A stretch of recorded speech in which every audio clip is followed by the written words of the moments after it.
Pemirsa, Cut Reski Handayani yang juga penjabat ketua tim penggerak PKK Aceh Besar resmi membuka kegiatan sosialisasi dan advokasi mengenai pencegahan dan penanganan kekerasan terhadap anak.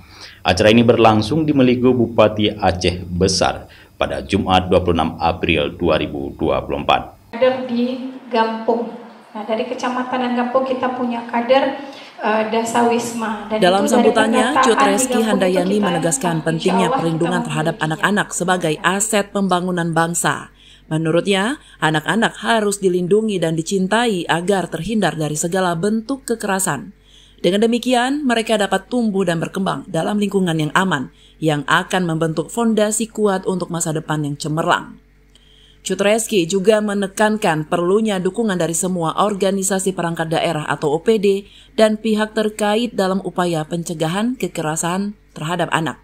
Ia mengungkapkan komitmennya untuk terus menjalin kerjasama dan kolaborasi dengan semua pemangku kepentingan dalam rangka melindungi dan menjaga masa depan anak-anak. Dalam setiap kunjungan ke berbagai kampung, TP PKK dan Bunda PAUD Aceh Besar akan terus mensosialisasikan berbagai program kerja, termasuk program nasional penguatan transisi PAUD ke sekolah dasar yang menyenangkan.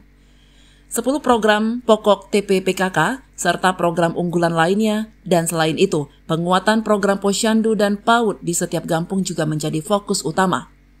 Sementara itu, Kadis PPKBPP dan PA Aceh Besar, Dr. Andes Fadlan, menyampaikan dukungannya terhadap berbagai upaya yang dilakukan oleh semua OPD terkait untuk melindungi anak-anak dan mencegah kekerasan.